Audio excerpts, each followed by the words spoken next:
Κυρίες και κύριοι, καλησπέρα σας. Κοινωνία στο κόκκινο. Καλή εβδομάδα να έχουμε όλοι μας. Στη σημερινή μας εκπομπή φιλοξενούμε μια κραυγή αγωνίας. Την κραυγή αγωνίας που υψώνουν οι άνθρωποι οι οποίοι πάσχουν από μεσογειακή ανεμία και οι οποίοι θεωρούν ότι παραμένουν απροστάτευτοι αυτή τη στιγμή στον ιό του Δυτικού Νείλου, γιατί όπως είναι γνωστό οι συγκεκριμένοι άνθρωποι υποβάλλονται διαρκώς σε μεταγγίσεις αίματος και το αίμα αυτό δεν υποβάλλεται σε μοριακό έλεγχο. Κοντά μου στο στούντιο έχω καλεσμένη την κυρία Βάνα Μυρίλα, πρόεδρος Πανελληνίου Συλλόγου Πασχόντων από Μεσογειακή Ανεμία.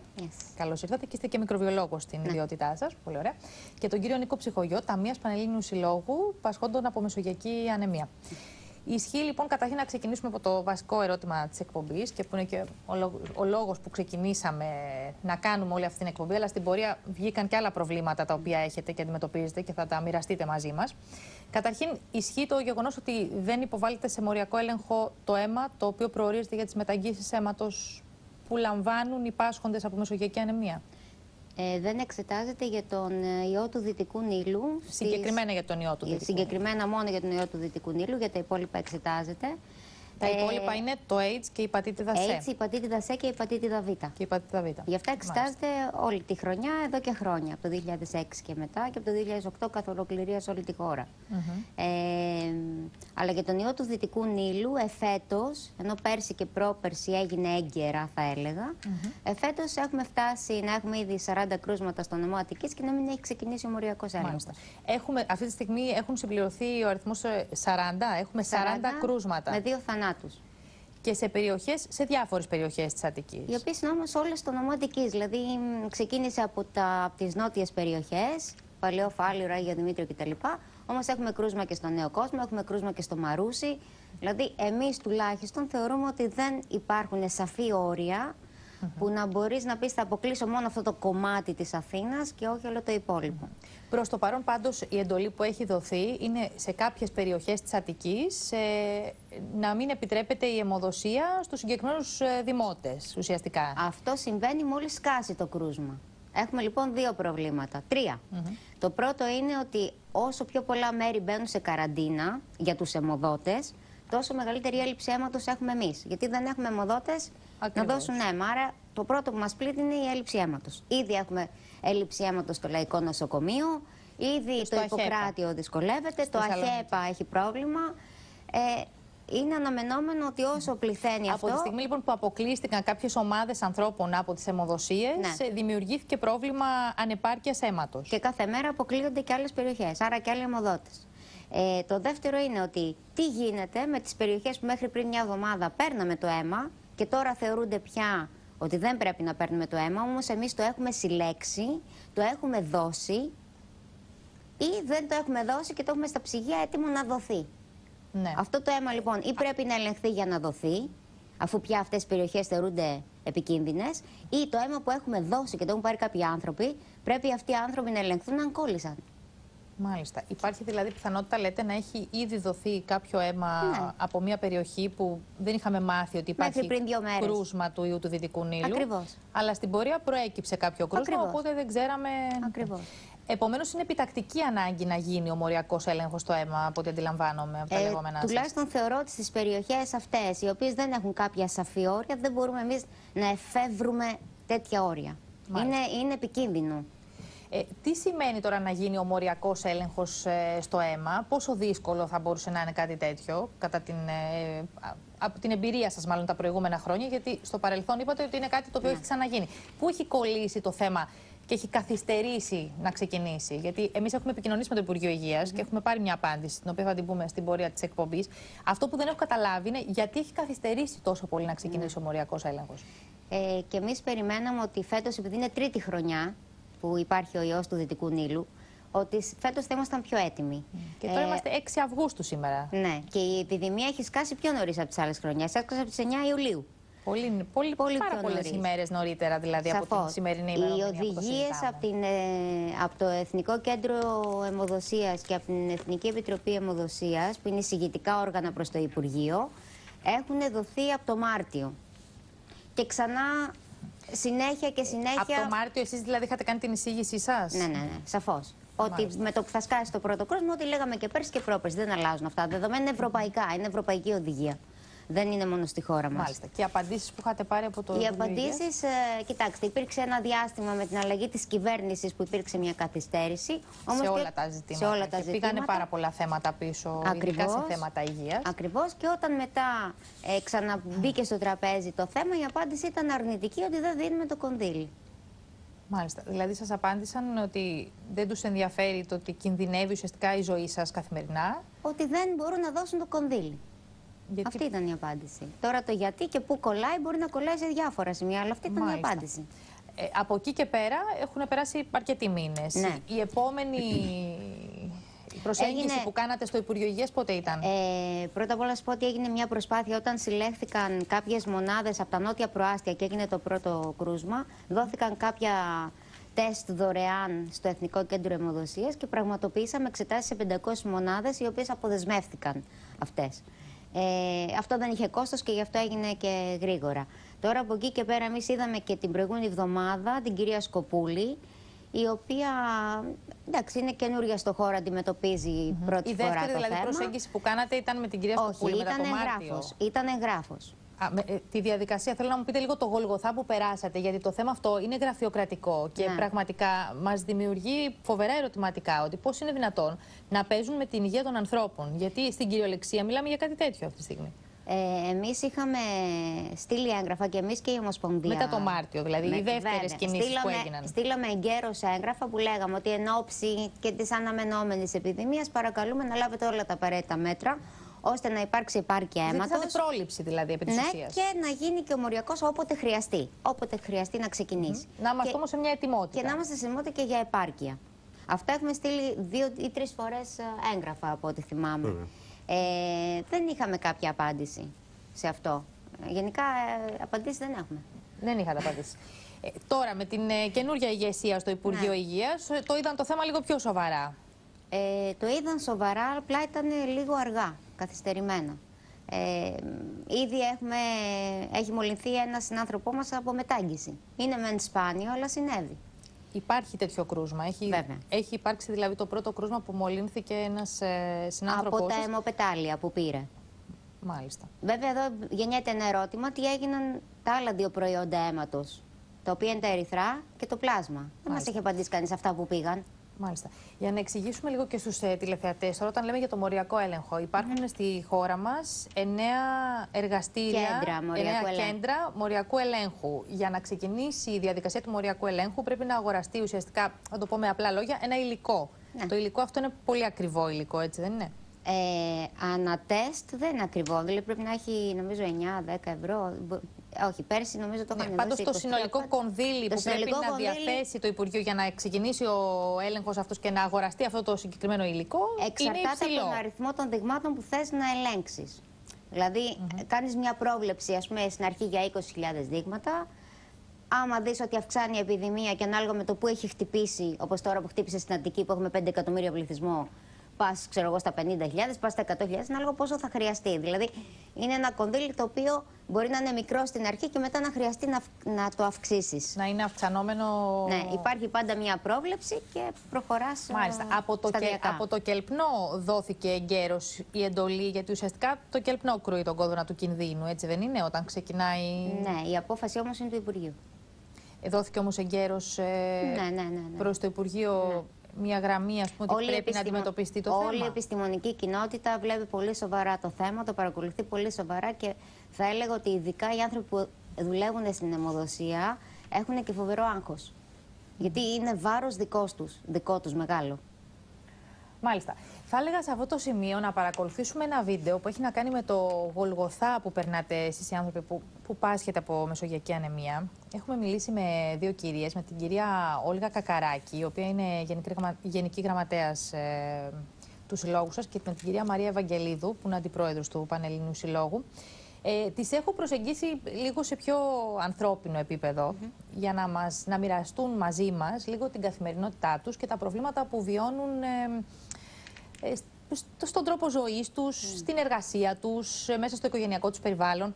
Θα έλεγα να το δούμε λίγο, να πάρουμε έτσι μια ιδέα και στη συνέχεια να επανέλθουμε και να σας πω μετά για το γολγοθά της δημοσιογράφου, γιατί σήμερα από το πρωί προσπαθώ να βγάλω μια άκρη κι εγώ με το τι θα γίνει και ποιες θα είναι οι αποφάσεις του Υπουργείου Υγείας σχετικά με το συγκεκριμένο θέμα.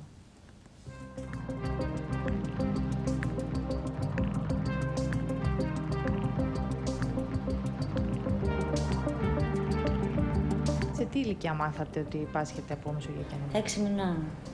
Στους 6 μήνες είχα ένα παρατεταμένο πυρετό και δεν μπορούσαν να διαγνώσουν κάτι άλλο. Κάποιος γιατρός, παιδίατρος ανέφερε ότι υπάρχει και τέτοια περίπτωση και να υπάρχει μεσογειακή και να πάω στο Μπέδον για περαιτέρω εξετάσεις. Και εκεί διαγνώστηκε. Διαγνώστηκε τόσο νωρίς που πρακτικά η ζωή μου είναι αυτό. Δεν υπήρχε ένα στάδιο πρωτήτερα που ζούσα διαφορετικά και μετά κάτι άλλαξε. Αλλά είναι μια δύσκολη πορεία με πάρα πολλά προβλήματα, με πολύ δύσκολη καθημερινότητα, την οποία φροντίζει το κράτος να μας την κάνει ακόμα πιο δύσκολη. Εργάζεστε? Ναι. Πώς αντιμετωπίζουν στη δουλειά σας το ότι έχετε αυτό το πρόβλημα? Κοιτάξτε, μέχρι στιγμής ευτυχώς δεν είχα τέτοιου είδους πρόβλημα, αλλά πάντοτε προσπαθώ κι εγώ να μην δημιουργώ με τις μεταγγίσεις το πρόβλημα. Το κακό είναι ότι δεν μπορείς να είσαι τυπικός πάντοτε, σε αυτή την περίπτωση δυστυχώς, γιατί υπάρχουν και κάποιες περίοδοι που λόγω κάποιων ασθενειών πρέπει να μείνεις στο σπίτι αναγκαστικά και αρκετές φορές, δυστυχώς πάλι, λόγω των μεταγγίσεων πρέπει να παίρνεις άδεια από τη δουλειά. Κοιτάξτε να δείτε, νομίζω ότι οι περισσότεροι πάσχοντες εργάζονται και εργάζονται φιλότιμα και πολύ δυναμικά. Ίσως γιατί υπάρχει και μια διάθεση να αποδείξεις ότι δεν διαφέρεις από τον υπόλοιπο πληθυσμό και ότι μπορείς να τα καταφέρεις εξίσου καλά. Υπάρχουν βέβαια αντικειμενικά προβλήματα γιατί πρέπει να λείπεις πιο συχνά από έναν κοινό εργαζόμενο, γιατί υπάρχουν οι ενδιάμεσες αδιαθεσίες, ασθένειες κτλ. Αλλά θεωρώ ότι στην πλειοψηφία τους οι άνθρωποι που έχουν ένα χρόνιο πρόβλημα το παλεύουν πάρα πολύ στεναρά.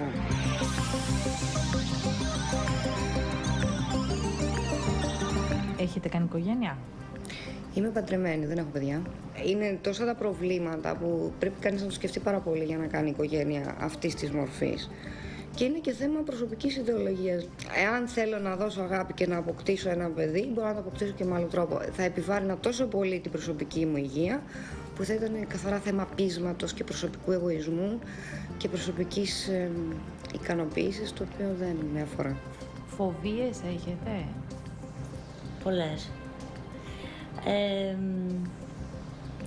Τι θα ξημερώσει αύριο, βέβαια, μάλλον είναι η φοβία των περισσότερων ανθρώπων, απλά σε εμάς είναι ίσως λίγο παραπάνω από τους υπόλοιπους.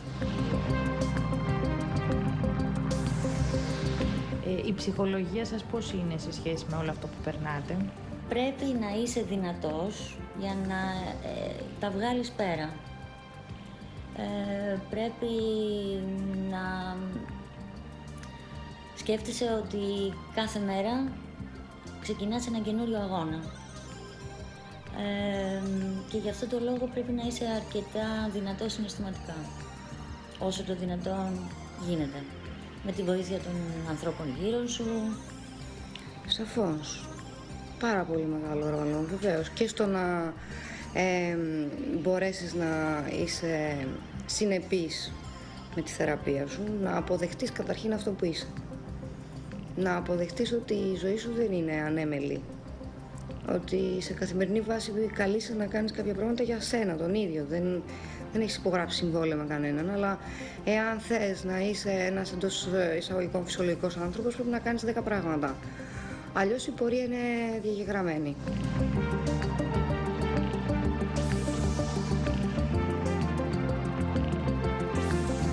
Το πρόβλημα των μεταγγίσεων, πώς το βιώνω εγώ, γιατί υπάρχουν περιπτώσεις και περιπτώσεις. Στη δική μου την περίπτωση, επειδή δυσέβρετη η ομάδα αίματος και δύσκολος ο έλεγχος του αίματος, αντιμετωπίζω πρόβλημα στο να υπάρξει επαρκής ποσότητα πάντα. Ειδικά τους καλοκαιρινούς μήνες, τώρα δηλαδή, είναι πάρα πολύ μεγάλο το πρόβλημα. Είμαστε εκτεθειμένοι σε παράγοντες όπως λοιμώξεις μέσω των μεταγγίσεων από διάφορους ιούς που το κράτος στεναρά αντιστέκεται και δεν κάνει τους ελέγχους που οφείλει να κάνει. Βλέπε ιόδη τικουνήλου, είναι ένα φλέγον θέμα στις ημέρες μας. Και επίσης δυστυχώς έχουν αυξηθεί τα τελευταία χρόνια οι υπατοκυταρικοί καρκίνοι. Ναι, δυστυχώς έχουμε τέτοια κρούσματα τα οποία οφείλονται είτε στην προσβολή από υπατήτηδα C που κάποιοι ασθενείς ήταν άτυχοι και προσβλήθηκαν από τον ιό πριν ξεκινήσει ο μοριακός έλεγχος για την υπατήτηδα, και δυστυχώς είναι ένα μεγάλο ποσοστό, είτε από την επιβάρυνση του ύπατος λόγω της αιμοσιδήρωσης.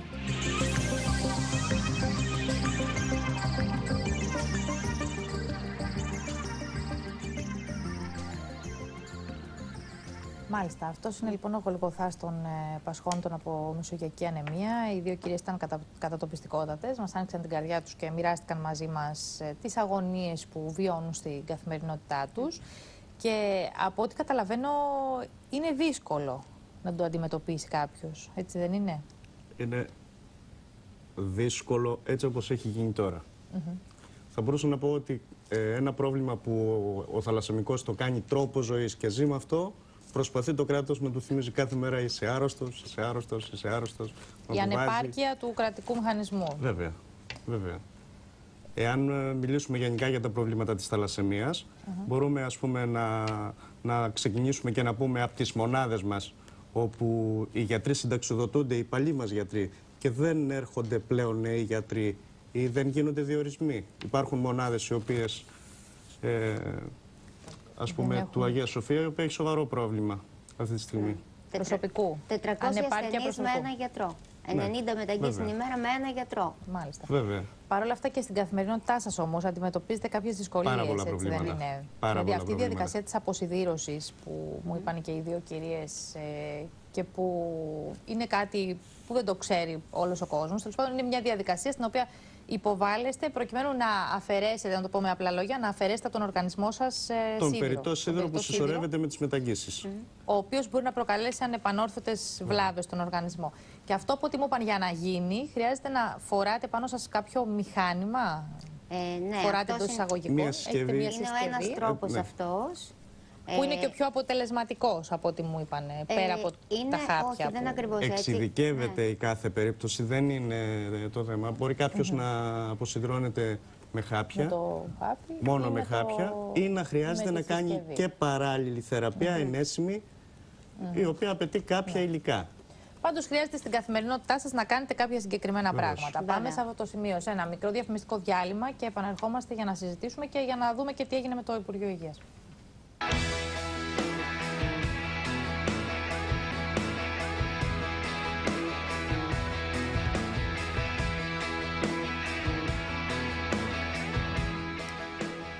Κοινωνία στο κόκκινο και πάλι κοντά σας, και εδώ στο στούντιο της εκπομπής συζητάμε για όλα όσα βιώνουν οι πάσχοντες από μεσογειακή ανεμία, οι οποίοι ουσιαστικά έχουν μείνει στο έλεος του αίματος, θα έλεγα, συγκεκριμένα του αίματος που δεν ελέγχεται και δεν υποβάλλεται σε μοριακό έλεγχο. Κάτι που θα έπρεπε να γίνεται για να νιώθετε ασφαλείς, διότι κάθε 15 μέρες υποβάλλεστε σε μεταγγίσεις αίματος. Σωστά? Με 2 ή 3 μονάδες αίματος ο καθένας. Μάλιστα. Άρα από 2 ή 3 διαφορετικούς αιμοδότες. Που αυτό κάνει ακόμη πιο Πολλαπλασιάζει την επικίνδυνα τα πράγματα. Εγώ λοιπόν επιχείρησα από το πρωί σήμερα να επικοινωνήσω με το Υπουργείο Υγείας, να βγάλω μια άκρη για το τι γίνεται με το συγκεκριμένο θέμα. Στην αρχή ξεκίνησα από το γραφείο του κυρίου Σαλμά. Από εκεί μου είπαν ότι το θέμα είναι της αρμοδιότητας της κυρίας Σκοπούλη. Επικοινώνησα με το γραφείο της κυρίας Σκοπούλη.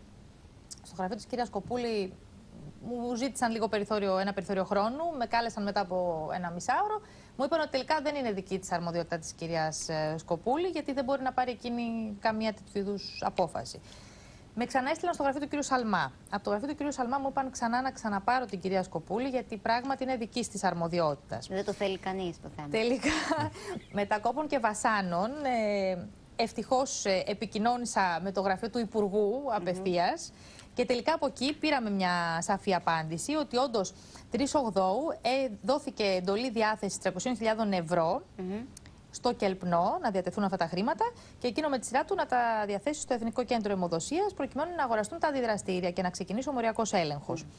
Άρα η εντολή τελικά έχει δοθεί και έχει δοθεί από την κυρία Σκοπούλη. Τώρα, βέβαια, δεν το ξέραν στο γραφείο του, δεν έχει καμία σημασία. Καταφέραμε, το μάθαμε και δεν ήταν τελικά κρατικό μυστικό. Από εκεί και πέρα, το θέμα τώρα είναι βέβαια πότε θα ξεκινήσει ο μοριακός έλεγχος.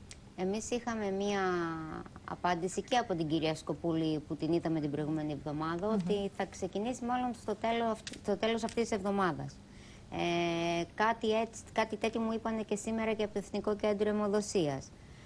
Βέβαια το ερώτημα είναι αυτό που σας είπα, ότι όλο αυτό το διάστημα που έχει χαθεί πολύτιμος χρόνος. Στις περιοχές αυτές που μαζεύτηκε αυτό το αίμα και μεταγγίστηκε, πρέπει και να γίνουν αναδρομικοί έλεγχοι, να δούμε ποιος υπάρχει πιθανότητα από τους αιμοδότες να είχε κολλήσει ή όχι, και τα αίματα που είναι στο ψυγείο να μπορέσουν να διατεθούν όσο γίνεται πιο γρήγορα. Το Εθνικό Κέντρο Αιμοδοσίας, παρόλα αυτά, μου δείχνατε προηγουμένως, έχετε τα χαρτιά μπροστά σας με τα αιτήματα που έχουν γίνει, τα οποία είναι πολλά, έτσι. Είναι διαχρονικά, ναι. Είναι διαχρονικά. Αλλά παρόλα αυτά υπήρξε όλη αυτή η καθυστέρηση. Και καθυστέρηση και άρνηση. Μάλιστα. Ένα πολύ σοβαρό θέμα που αντιμετωπίζεται γενικά στις μεταγγίσεις αίματος είναι η ανεπάρκεια αίματος, που το λέγαμε προηγουμένως. Καταρχήν, είναι αλήθεια ότι εισάγουμε αίμα από την Ελβετία? Αυτό είναι μόνο 1 με 3%. Δυστυχώς το προβάλλουμε πολύ, αλλά θα έλεγα ότι μας στοιχίζει πιο λίγο από ότι το δικό μας που μαζεύουμε εδώ. Τι εννοείτε? Ότι για να δηλαδή καλύτερα να εισάγουμε αίμα από την Ελβετία, το προτιμάτε? Αυτή τη στιγμή ή να είμαστε ευαισθητοποιημένοι όλοι μας και να έχουμε γίνει αιμοδότες και να μην χρειάζεται να μπαίνουμε σε αυτή τη στιγμή στην Ελβετία δεν έχει κουνούπι. Δεν έχει κουνούπι, οπότε γλιτώνουμε και αυτό το έξοδο. Πέρα από αυτό, για να μην πούμε μόνο το αστείο κομμάτι, η χώρα ένα 50% καλύπτεται από εθελοντές αιμοδότες. Το υπόλοιπο είναι φιλικό και συγγενικό περιβάλλον. Και αυτό ενέχει πάρα πολλούς κινδύνους.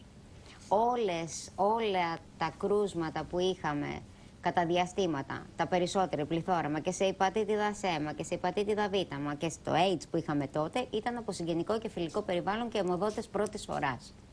Μάλιστα. Αν λοιπόν η χώρα μπορούσε να εξασφαλίσει την επάρκειά της σε αυτό το αίμα που είναι ασφαλές αίμα και είναι των τακτικών εθελοντών αιμοδοτών, θα είχαμε γλιτώσει ένα μεγάλο βραχνά. Παρ' όλα αυτά όμως στη συνείδηση του Έλληνα νομίζω δεν υπάρχει η αιμοδοσία, έτσι δεν είναι? Ούτε καμπάνια αρκετή και δεν γίνεται και κάτι για να μας το θυμίσουν, η αλήθεια είναι. Και βάζω και τον εαυτό μου μέσα, γιατί και εγώ, για να είμαι ειλικρινής, τώρα που ξαναθίξαμε το θέμα, είμαι από τους ανθρώπους που το θυμήθηκαν και πάλι και είπα ότι πρέπει να το βάλω στο πρόγραμμά μου. Και ακόμη και αν σας το θυμίσω και σας πω, ωραία, πηγαίνετε λοιπόν σήμερα τώρα να δώσετε αίμα στο Ιπποκράτιο, που είναι και κεντρικό νοσοκομείο, δεν θα μπορέσετε. Η αιμοδοσία είναι κλειστή το απόγευμα. Δεν έχει προσωπικό να δουλέψει. Μάλιστα. Άρα, όταν κλείνουμε αιμοδοσίες λόγω έλλειψης προσωπικού και δεν μπορούμε να στείλουμε κόσμο σε εξορμήσεις, ακόμη και ο εθελοντής αιμοδότης να ευαισθητοποιηθεί, είναι δώρο-άδωρο. Γιατί θα αντιμετωπίσει φοβερές δυσκολίες μέχρι να φτάσει στην καθημερινότητά του. Μετά δεν θα θέλει να ξαναπάει. Δεν θα θέλει να ξαναπάει, ναι. Εν τω μεταξύ, τα κέντρα μεταγγίσεων σε όλη τη χώρα είναι 25. Όχι. Είναι παραπάνω.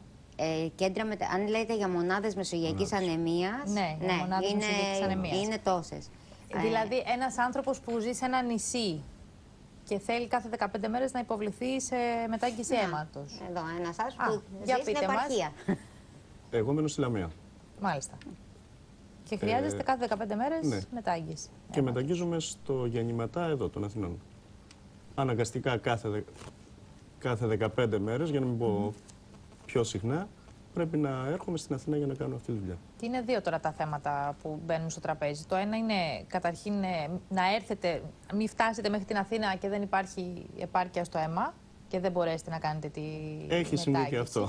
Το φαντάζομαι, γιατί, πολλές φορές. Γιατί μου το είπανε και στη συνέντευξη οι κυρίες. Ναι, γιατί δυστυχώς σε εμάς δεν είναι μόνο η έλλειψη παράγοντες να μην μεταγγιστεί κάποιος. Είναι και οι ομάδες. Είναι και η ομάδα, είναι και ο φαινότυπος που μπορεί να δυσκολέψει την όλη διαδικασία. Είναι και κάποιες σπάνιες ομάδες. Είναι και τα φίλτρα που δεν έχουν προμηθευτεί εγκαίρως. Άλλος διαγωνισμός αυτός που ακόμη δεν έχει τελεσφορήσει. Από τον Οκτώβριο έχουμε έλλειψη σε φίλτρα αίματος και σε ασκούς. Τα φίλτρα. Φίλτρα που χρειάζονται για να παίρνουμε λευκαφαιρεμένα το αίμα. Το δεύτερο τώρα θέμα που επίσης προκύπτει για εσάς που ζείτε στην επαρχία είναι η μετακίνησή σας. Τα χρήματα αυτά τα παίρνετε από τον ΝΕΟΠΗ, να υποθέσω. Έχει γίνει ένα πολύ περίεργο πλάνο αυτή τη στιγμή. Δεν μας επιτρέπουν να μετακινηθούμε με το αυτοκίνητό μας ή δεν μας καλύπτουν τα έξοδα. Από πότε έγινε αυτό? Παλαιότερα επιτρεπόταν να μεταφερθείτε με το αυτοκίνητό σας? Πληρώνονταν κάποιος μία δαπάνη για τη μετακίνησή του. Ήταν μια πάγια δαπάνη, δεν είχε να κάνει βέβαια με τα χιλιόμετρα, αλλά αυτή τη στιγμή κλείδωσε στο να μετακινούμαστε, ας πούμε, από την επαρχία με ταξί, με ένα κόστος έως 100 ευρώ το μήνα. Και αν μένετε πιο μακριά και είναι τα χιλιόμετρα περισσότερα και το ταξίμετρο γράφει παραπάνω από 100 ευρώ, τι γίνεται σε αυτήν την περίπτωση? Είναι αδύνατον. Δεν μπορεί πρακτικά να γίνει αυτό το πράγμα. Κάποιος για να μεταγγιστεί πρέπει την προηγούμενη μέρα να δώσει λίγο αίμα για να γίνει η διασταύρωση του αίματος. Δεν μπορεί, ας πούμε, να πάρει το ταξί από την προηγούμενη μέρα, να έρθει στην Αθήνα, να δώσει τη διασταύρωσή του, να φύγει, να ξαναπάει σπίτι του και να γυρίσει την άλλη μέρα για να μεταγγιστεί.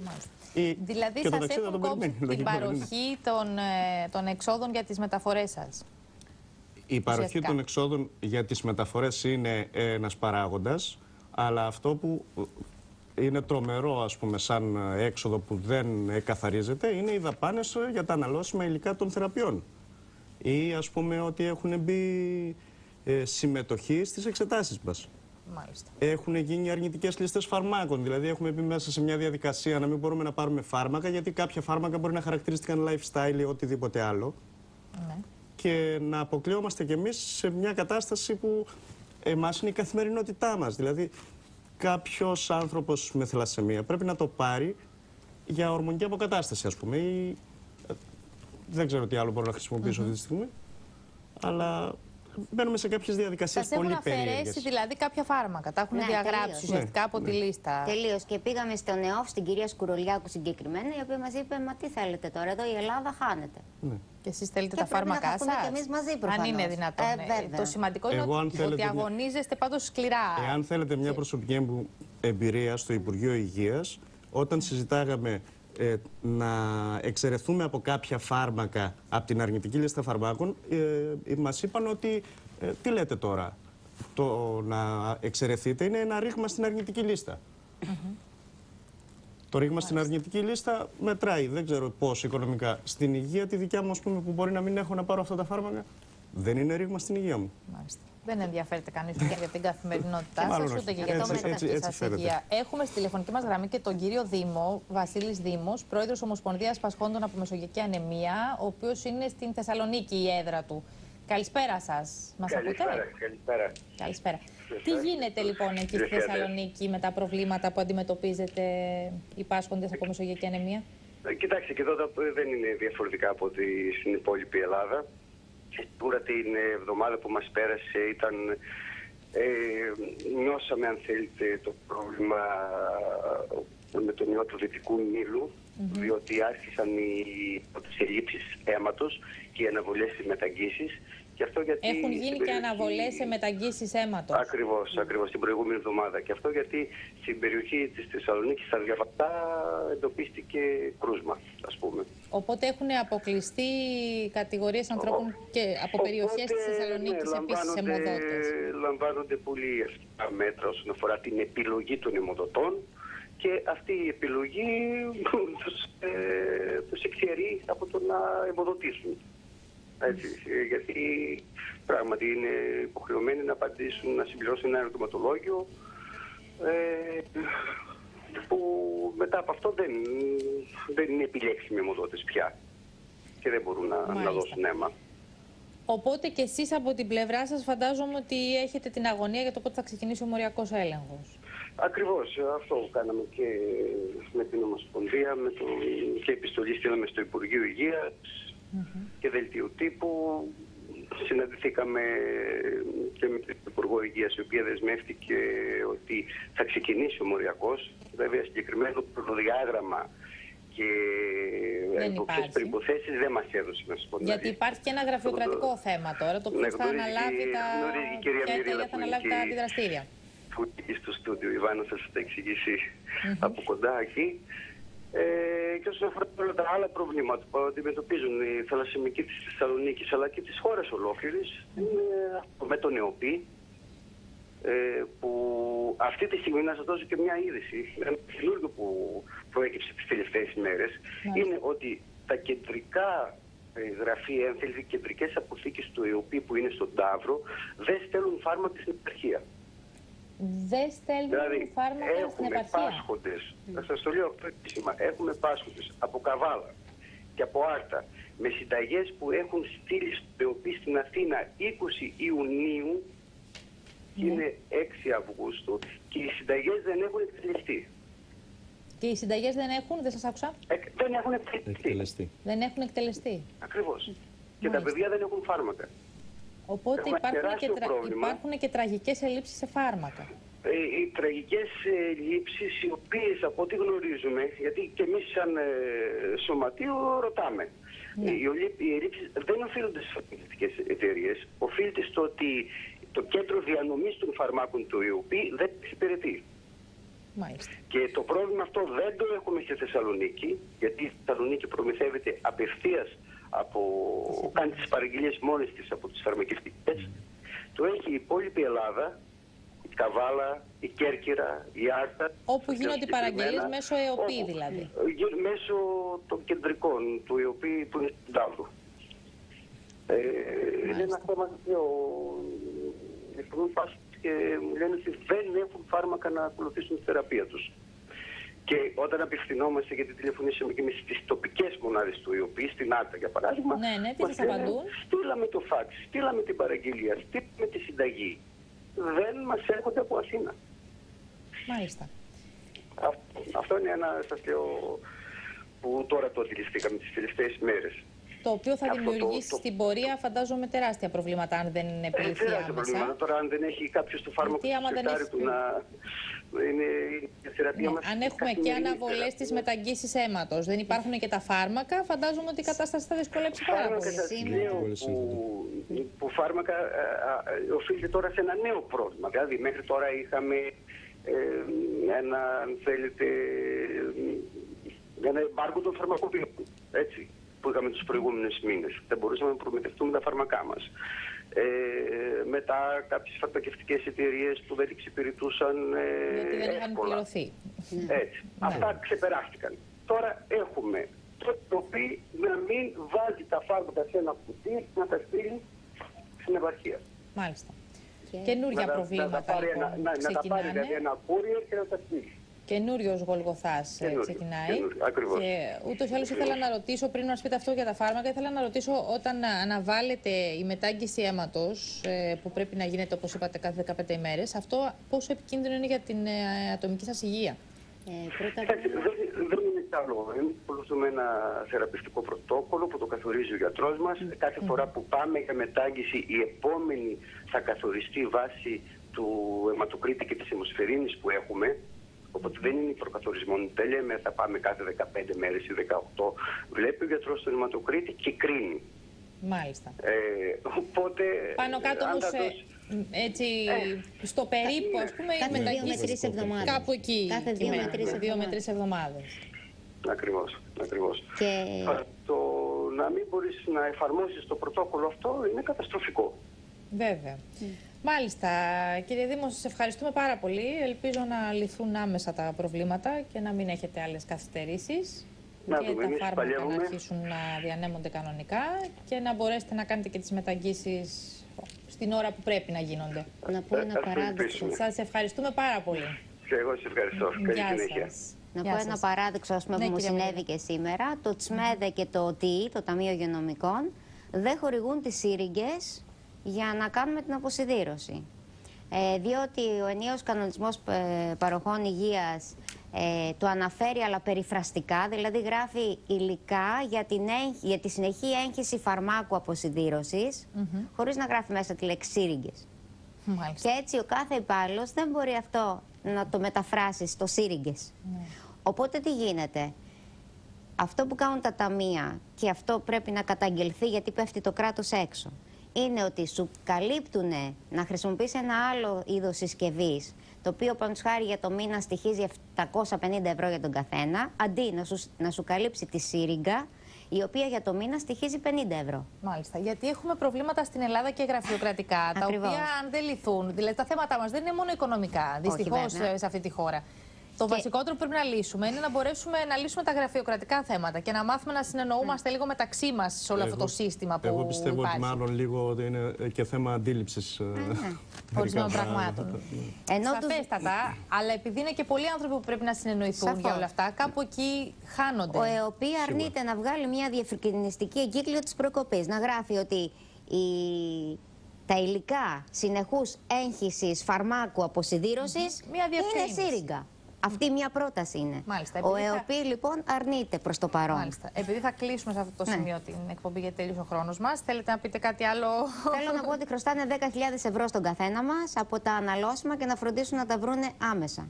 Και το Υπουργείο να ξεκινήσει άμεσα τους μοριακούς ελέγχους όσο το δυνατόν πιο σύντομα. Σας ευχαριστούμε πολύ που ήσασταν σήμερα κοντά μας. Και εμείς. Κυρίες και κύριοι, φτάσαμε στο τέλος και της σημερινής μας εκπομπής. Ακολουθεί το κεντρικό δελτίο ειδήσεων του Kondra Channel και στη συνέχεια εκπομπή επί του πιεστηρίου. Καλό σας βράδυ.